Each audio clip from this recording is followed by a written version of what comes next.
Je suis Christelle Célis, sorcière multicasquette, créatrice de Ma vie de sorcière et du Coven Initiation. Ici, pas de travail de surface, je t'invite à faire de la magie en invitant ton âme à agir, à regarder véritablement qui tu es, le monde qui t'entoure dans toutes ses formes et dimensions et créer ainsi ce que tu veux vivre. Seule ou accompagnée, je m'engage à vulgariser l'énergétique et la sorcellerie avec des conseils, des retours d'expérience et des outils de sorcière. Et si tu veux aller plus loin, je t'invite à cliquer dans la description de ce podcast sur le lien du Coven Initiation qui sera parfait pour toi si tu veux développer tes intuitions, enrichir tes savoirs exotériques, rencontrer des sorcières passionnées comme toi afin de connecter à cette magie unique que tu as en toi. Et c'est parti pour l'épisode du jour. Hello sorcière, bienvenue dans ce nouvel épisode du jour. Je suis Christelle Célis de Ma vie de sorcière et on continue notre petit périple autour de l'énergie féminine. Et aujourd'hui, j'avais envie de parler un peu des cycles dans lesquels on se trouve en tant que femme. Alors, on va trouver les différentes étapes, on va dire entre guillemets, énergétiques qui marquent un peu ce qui se passe dans le corps d'une femme en règle générale. Et on a aussi le cycle relié au cycle lunaire, donc notamment aux menstruations. Donc on va parler de ces deux cycles-là parce que ça nous fait rentrer dans des archétypes qui sont assez différents et qui nous permettent vraiment de pouvoir aussi comprendre toute la profondeur et toute la puissance de cette énergie féminine qui, comme je l'ai dit hier dans le podcast de la rupture avec cette énergie féminine, qui nous demande à être reconnectés et à être réapprivoisés. Déjà, il faut savoir que chaque étape de la vie d'une femme est accompagnée en effet de compréhension, de nouveaux défis quelque part et aussi de nouvelles promesses. Et on commence la première étape avec l'archétype de la Vierge.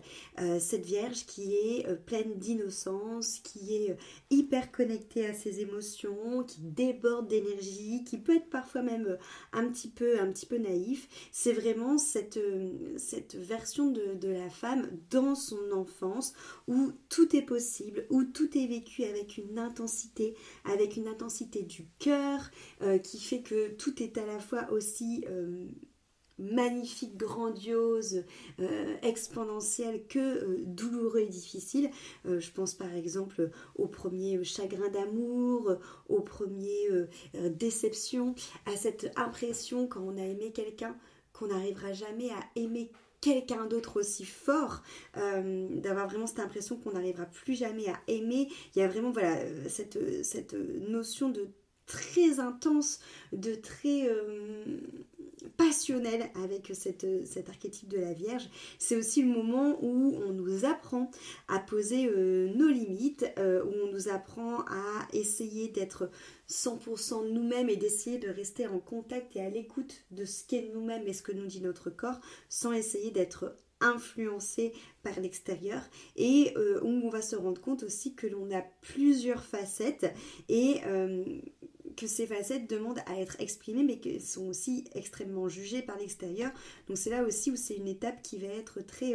un vrai palier qui va être très primordial, on va dire, dans l'évolution de cette Vierge, parce que c'est là aussi où on va apprendre, au-delà de poser ses limites, mais à essayer de se connecter à l'amour-propre. Ça ne veut pas dire qu'on va réussir à le développer, mais en tout cas c'est là où on va comprendre toutes ces étapes. Aujourd'hui, cette jeune Vierge, alors qui est plutôt associée, je dirais, à l'enfance, mais aussi à l'adolescence, je dirais que ce stéréotype, on va dire cet archétype a un peu bougé parce qu'on est vraiment aujourd'hui encore sur une version hyper sexualisée de la femme dès l'adolescence. Il suffit notamment de voir, alors je m'appuie beaucoup sur tout ce qui est culture dans ce podcast parce que je trouve que les films, les séries, tout ce qu'on a dans notre collectif, on va dire,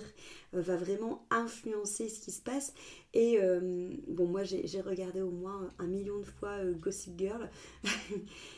tout comme les frères Scott par exemple, qui sont des séries où ce sont des adolescentes qui sont clairement dans cet archétype de la Vierge et qui sont hyper sexualisées au point où on en oublie que c'est des adolescentes. Et c'est intéressant en fait de se rendre compte comment est-ce que les séries hyper sexualisent la femme, même dès le plus jeune âge, et finalement enlève totalement tout l'aspect juvénile, enlève totalement cette notion d'insouciance, cette notion de naïveté et vient directement focuser sur le fait que on retient quelque part que la jeunesse, que le corps, que cette notion sexualisée d'une femme jeune, et ça c'est hyper problématique. Voilà, après on pourrait en effet carrément parler de la culture du viol et de tout ça autour de tout ça et de l'hypersexualisation, et c'est important de voir que dans notre société, rien que le premier archétype de la femme qui est la vierge et qui parle encore une fois de femme sur fin de l'enfance et de l'adolescence est déjà hypersexualisé. Donc on est vraiment en tout cas dans une société qui va amener quelque chose de malsain sur cette période, alors que l'adolescence est une période où la confiance en soi pour les jeunes femmes comme pour les jeunes hommes, pour n'importe quel adolescent, est très compliquée à construire, où on est plein on déborde d'énergie, on est plein d'envie de vie, d'appétit de vie, plein de fougue, je dirais, et c'est un peu, je dirais,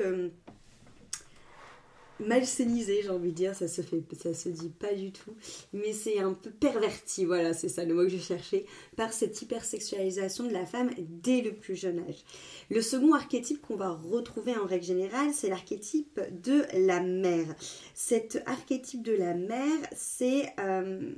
déjà c'est pour toutes les femmes, qui aient des enfants ou non, cette énergie de la mère, elle rentre en nous, peu importe si on est vraiment mère dans la matière ou pas. C'est vraiment voilà, des années qui sont vécues par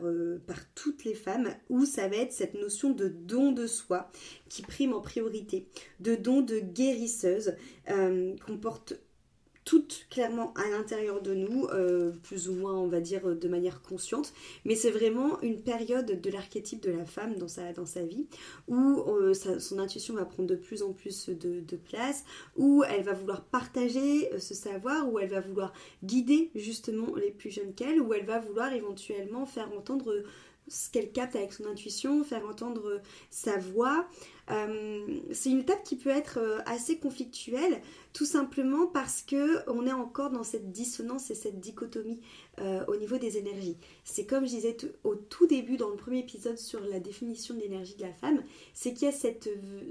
énergie à l'intérieur de nous, d'intuition, de sagesse, de guérison qu'on a envie de laisser s'émanciper et de laisser sortir, sauf qu'on est dans une société très yang qui nous pousse au contraire justement à peut-être un petit peu plus d'égoïsme, à peut-être un petit peu plus de raison, un petit peu plus de poursuite de résultats, d'objectifs. Et du coup, ça crée généralement chez la plupart des femmes une sorte de contraction, de dissonance entre une envie d'émancipation, une envie de penser, je dirais, qu'à soi, sans limite, et sans du tout penser au bien-être des autres, sans du tout penser à l'extérieur, enfin voilà, être vraiment dans cette notion focus pour soi. Et en même temps, on a l'image dans notre société de la femme comme étant une bonne mère, donc encore une fois sans avoir d'enfant, là je vous parle, mais comme on va dire comme ayant cette bonne énergie féminine et cette bonne énergie maternelle, comme une personne qui s'oublie totalement au détriment des autres, qui c'est être à la fois une bonne mère de famille, une bonne épouse, une bonne maîtresse, une bonne personne dans le cadre du travail, une bonne amie. Et en fait, ça crée une sorte de rejet total de vraiment qui elle est au détriment des autres, parce qu'elle n'arrive tout simplement pas à sortir la tête de l'eau. Et donc, il y a une sorte en fait de... comme si on avait deux clans et qu'on était obligé de choisir entre l'un des deux clans. Et ça crée énormément de charge mentale, ça crée énormément de dissonance, ça crée énormément de contraction. On sent qu'il y a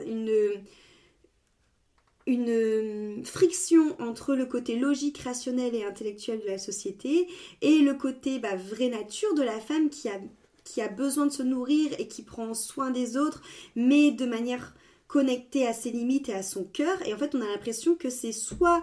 Une femme doit être en mode liberté de ouf, s'émanciper elle-même, ne penser qu'à elle et kiffer, soit être totalement dans le don de soi et totalement s'oublier. Et qu'en fait, clairement, il y a des jugements qui vont se fonder sur l'un ou sur l'autre, tu vois. Et ça, c'est vraiment compliqué, du coup, pour la femme de trouver sa place sans se juger, sans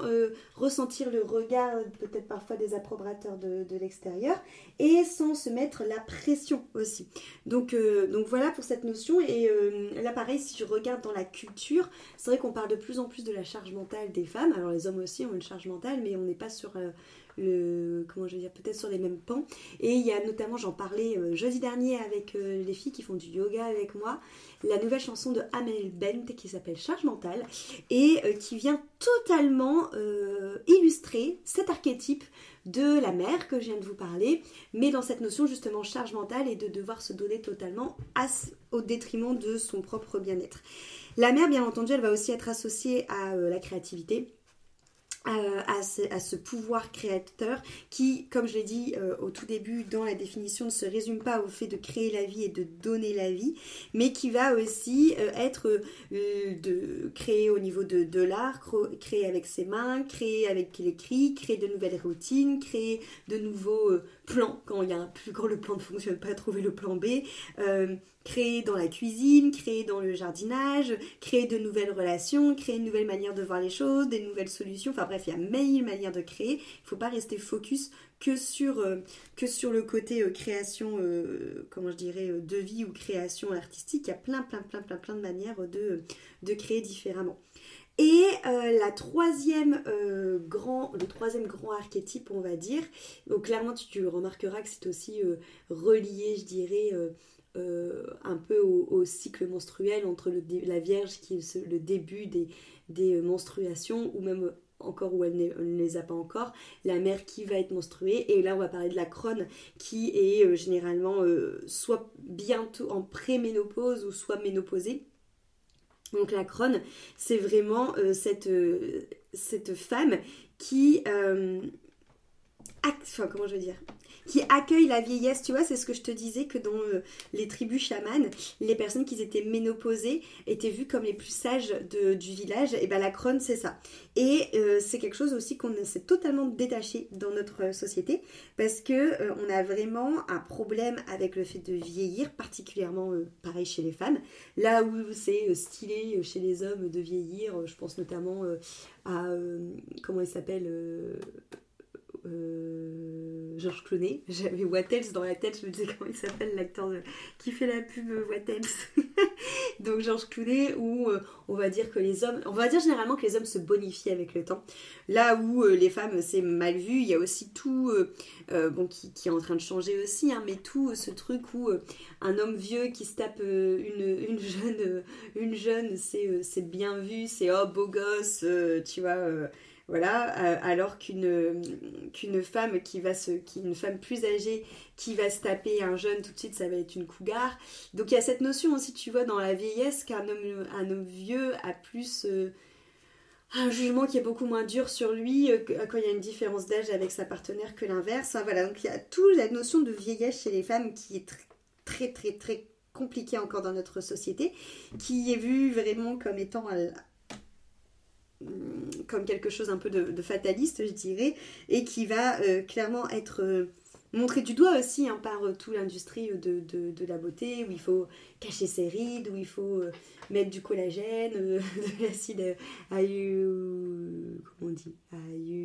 bon bref, tu vois, tous ces trucs-là. Je suis désolée, je galère de ouf à trouver les mots, hein. C'est compliqué ce matin. Mais en tout cas, la vieille femme a été totalement marginalisée. Et quand je dis vieille femme, c'est comment est-ce qu'on l'entendait dans la période crone et dans l'archétype crone. Que, comme je te l'ai dit, avant, et notamment dans les tribus amérindiennes, la crone, c'est la femme la plus respectée, c'est la femme la plus sacrée, c'est la femme qui est associée à la sagesse, à l'intuition, qui a des dons, qui a le droit au repos justement, et qui va être dans cette notion de j'observe le monde avec ma sagesse, je suis dans cette notion où je vais montrer avec mon regard bienveillant tout ce que je peux apporter au monde est vraiment vu comme étant quelqu'un de sacré et pas du tout comme étant quelque chose de fataliste. Tu vois, la crone, c'est vraiment ça. Et c'est vraiment quelque chose qu'on a totalement perdu. La crone, elle a aussi eu, je dirais, un peu toute cette mauvaise publicité à cause aussi de la chasse aux sorcières, parce que notamment, comme je vous l'ai dit hier, l'église et les hommes maltraitaient encore plus les crones à cette époque-là, parce que c'était des femmes qui, de leur prisme à eux, ne leur servaient plus à rien, parce qu'elles ne pouvaient plus enfanter. Et à cette époque-là, on réduisait vraiment la femme à cette notion de pouvoir engendrer de la descendance. Alors, encore une fois, elle a été du coup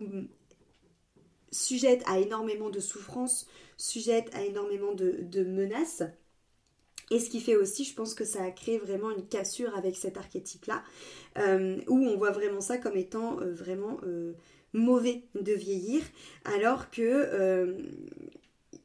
ça représentait clairement la sagesse à l'époque, et la sagesse, le savoir et une sorte de pouvoir aussi, je dirais,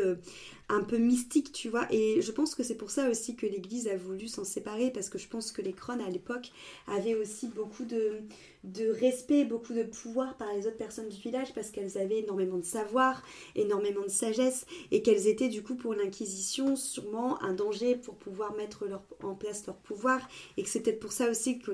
vis-à-vis d'eux, elle représentait une menace, donc il fallait s'en débarrasser, alors que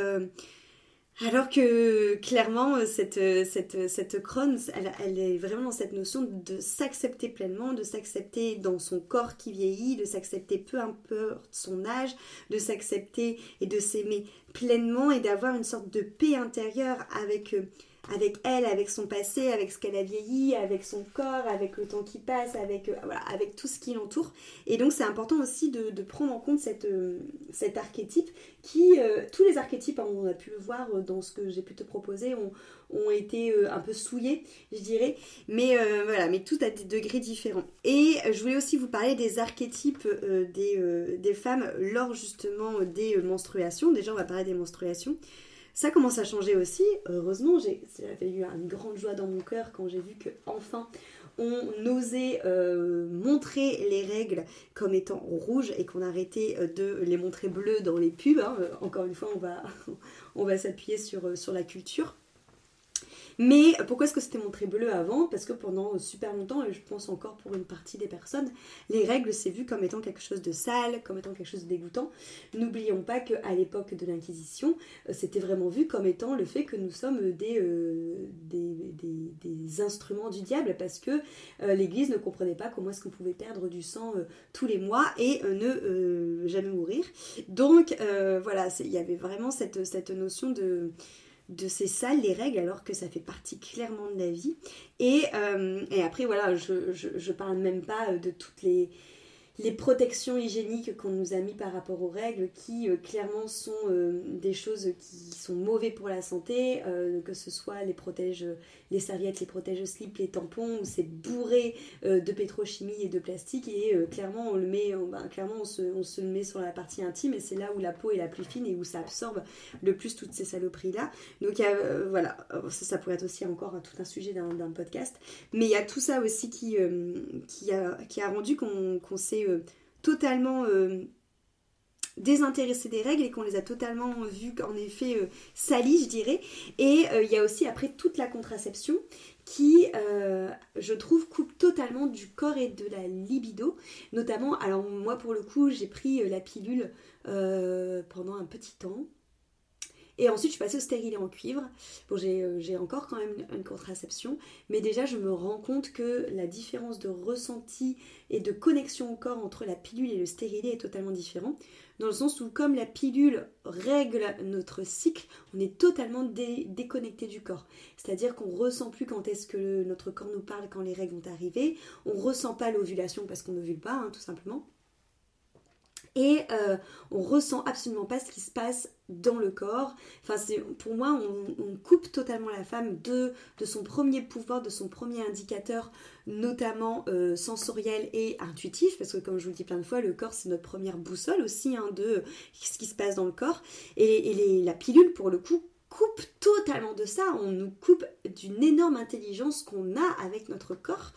Là où, moi j'ai vu la différence avec le stérilet en cuivre, où ça m'a totalement reconnecté à mon corps. Dans le sens où avec le stérilet en cuivre, je pouvais sentir quand est-ce que j'ovulais, je pouvais sentir quand est-ce que mes règles allaient arriver, ou je pouvais sentir tout ce qui se passait dans mon corps au niveau des différents cycles, les différents archétypes qu'on traverse lors des menstruations. D'ailleurs, on va en parler, parce que je ressentais vraiment les différences d'énergie, les différences au niveau de ma sensibilité, de mes émotions, de mon intuition qui bougeait. Là où avec la pilule, clairement, je sentais absolument plus rien. Et c'est hyper grave, parce qu'au final, notre corps nous parle, et c'est hyper important d'avoir cette intelligence du corps, de pouvoir écouter ce corps, de pouvoir comprendre comment notre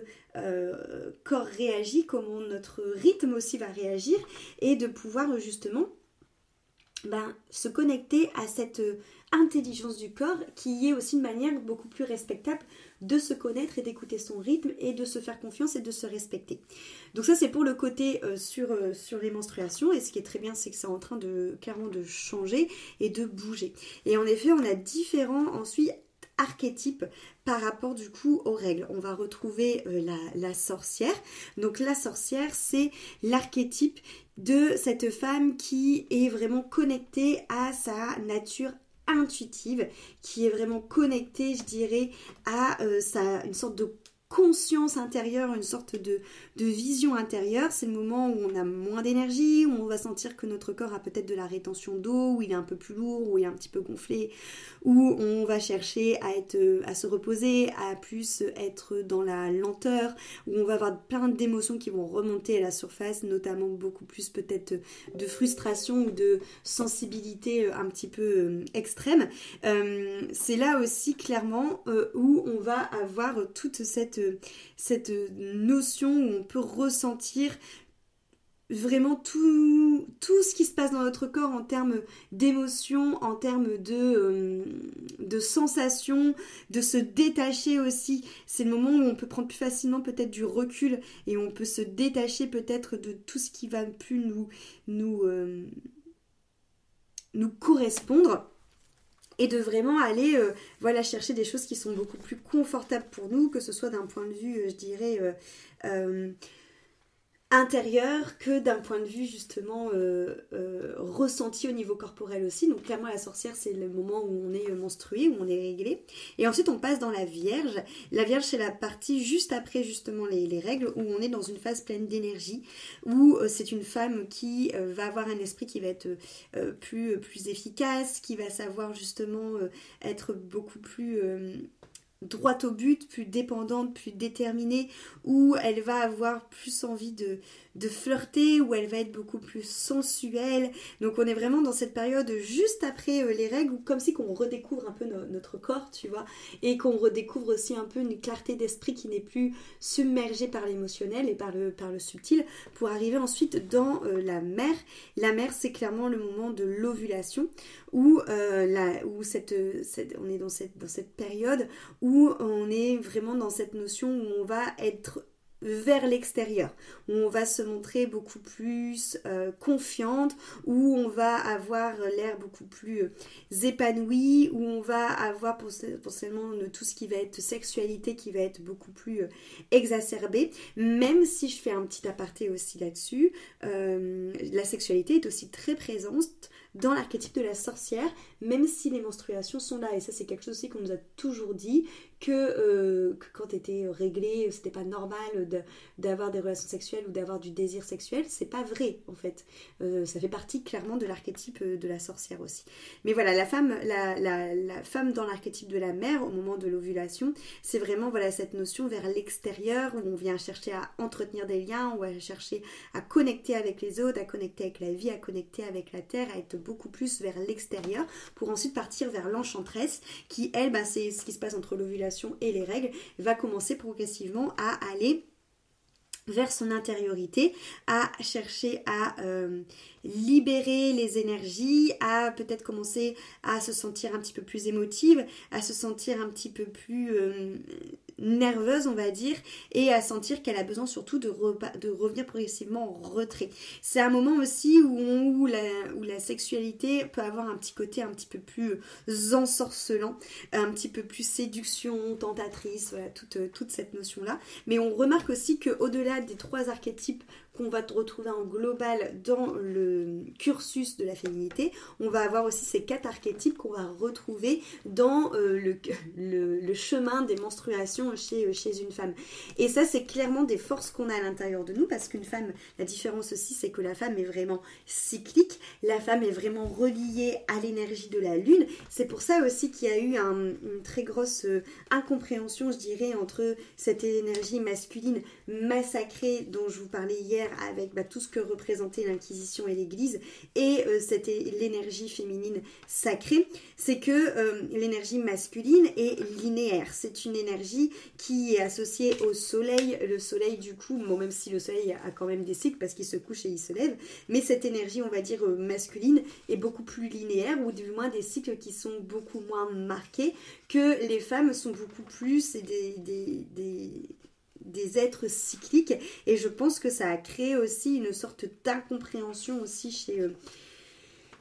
l'énergie masculine massacrée, qui n'a pas compris du tout ça, parce que la femme est vraiment reliée au cycle de la lune. Alors il faut savoir que les cycles lunaires sont associés à 29 jours, et qu'une femme menstruée peut avoir ses règles tous les 21 jusqu'aux 31 jours. Donc on est vraiment relié à ça, et on a vraiment cette énergie, en tout cas de la lune, qui va être associée à justement les archétypes que je t'ai dit, mais aussi associée à nos cycles. Moi j'ai un très long cycle pour le coup de menstruation, donc j'ai un cycle de plus de 31 jours.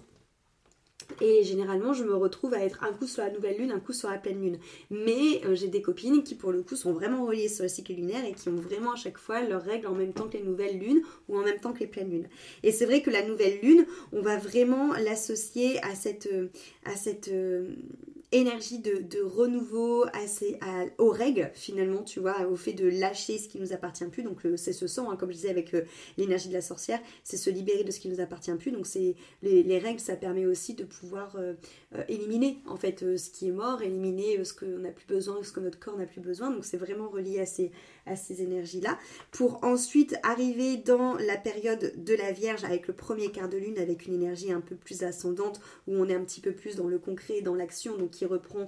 l'archétype de la Vierge avec l'esprit un petit peu plus focus, on va dire, pour aller ensuite vers la pleine lune qui là représente l'ovulation et donc l'archétype de la mère, avec quelque chose qui est à son apogée, qui est beaucoup plus intense, pour aller ensuite vers le troisième quart de lune où on est plus associé à l'enchanteresse, avec une énergie qui commence à descendre, avec cette invitation au retour vers l'intérieur. Donc c'est vraiment relié, voilà, ces archétypes sont vraiment reliés aux phases lunaires. C'était important pour moi de vous parler de ça, parce que ça fait clairement partie aussi de cette puissance féminine qu'on a à l'intérieur de nous, et qui est une sagesse et une connaissance de cette énergie qu'il faut avoir pour aussi la comprendre, et qui a tellement été souillée sur tous les archétypes que je vous ai dit. Et finalement, tu vois, j'ai pu te donner un exemple sur chaque chose qui fait que la société aujourd'hui avait un peu sali, voire même parfois perverti certains aspects de nos cycles. Et c'est pour ça qu'il y a énormément de blessures, énormément de traumas aussi qui sont reliés à ça et aux énergies féminines. Et c'est pour ça que c'est important de quelque part faire revenir de la connaissance, faire revenir de la douceur, faire revenir de la sagesse dans tout ça,